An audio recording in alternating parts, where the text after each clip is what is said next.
আমার গত সপ্তাহের যশোরের আলোচনার একটা লাইনকে কেন্দ্র করে আমাদের অনেক রাজনীতিবিদ বন্ধুরা অনেক ক্ষুব্ধ প্রতিক্রিয়া দেখাচ্ছেন। ওই কথাকে নিজেদের গায়ে টেনে নিজেদের গায়ে মেখে ওনারা ক্ষুব্ধ হয়েছেন।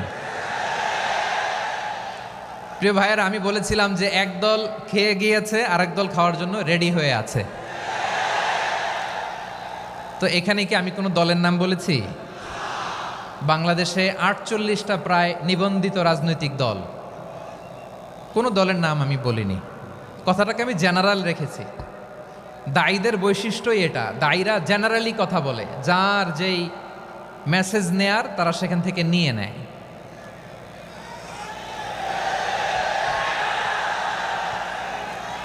তো কোনো দল এটা নিয়ে কোনো কথা বলল না। আপনারা এটাকে নিজের গায়ে যে মাখালেন, এটা ঠিক হয়নি। আমি বলবো যে এটা খুবই অনভিপ্রেত হয়েছে। কোনো দলকে টার্গেট করে বা কোনো দলের পক্ষে আমরা কখনো কথা বলি না। আমরা কোরআনের পক্ষে কথা বলি, ইসলামের পক্ষে কথা বলি, ঠিক কিনা বলেন? সো একটা জেনারেল কথাকে যদি আমার রাজনীতিবিদ বন্ধুরা নিজেদের গায়ে মাখেন, ক্ষুব্ধ প্রতিক্রিয়া জানান, এতে করে সাধারণ জনগণের কাছে একটা নেগেটিভ মেসেজ যাবে ওনাদের ব্যাপারে। এটা হোক আমরা চাই না। এদেশের যত এই যে আমার ভাইয়েরা, এই যে তো আমার প্রিয় রাজনীতিবিদ বন্ধুদের আমি বলবো, কথাটা ছিল ভেরি জেনারেল, এটা নিজেদের গায়ে মাখানোর কোনো দরকার নাই। আমরা এই যে এক্সিস্টিং যে রাজনৈতিক চর্চা, এটা থেকে আমরা বেরিয়ে আসতে চাই। আমরা চাই না এদেশে চাঁদাবাজি, দখলবাজি থাক, ঠিক কিনা বলেন? এদেশে কোনো দুর্নীতি থাক, টেন্ডারবাজি থাক, এগুলো আমরা চাই। আই হেট পলিটিক্স একটা জেনারেশন আছে, এই বেশিরভাগ জেনজি অফ সিলেট, এরা আই হেট পলিটিক্স জেনারেশন। এরা পলিটিক্সকে পছন্দ করে না।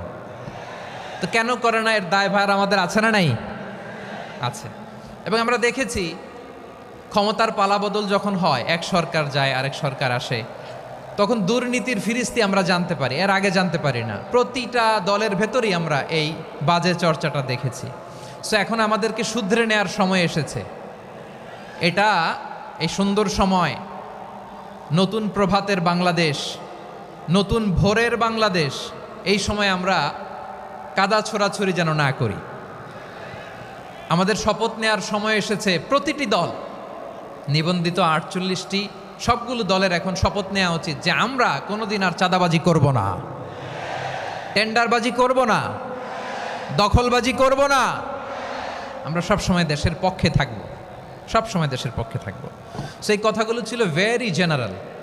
যে কথাগুলো আমরা জেনারেলি বলি, এগুলো জেনারেলি আপনারা নেবেন। আমার রাজনীতিবিদ বন্ধুদের কাছে এটাই আমার কামনা। আর এই জাতীয় বার্তা যখন আমরা দেই, তখন যদি আপনি বলেন যে পারলে রাজনীতিতে আসেন, পারলে দল করে দেখান, এটা হইল? আমি কি এরকম কোনো কথা বলেছি? না।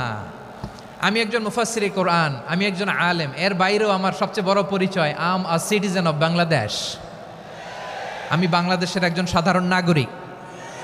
আমার দেশের যে কোনো সমস্যা, যে কোনো ইনকনসিস্টেন্সি, অসঙ্গতি নিয়ে মত প্রকাশের স্বাধীনতা আমার আছে না নাই? আপনারাই তো বাক স্বাধীনতার কথা বলেন, ফ্রিডম অফ স্পিচের কথা বলেন, বাক স্বাধীনতার কথা বলেন। সো আপনারাই যদি আবার কোনো মন্তব্যের কারণে বলেন যে রাজনীতির মাঠে আসেন, দল করেন, দেখি কতটুকু পারেন, এটা ঠিক হবে না।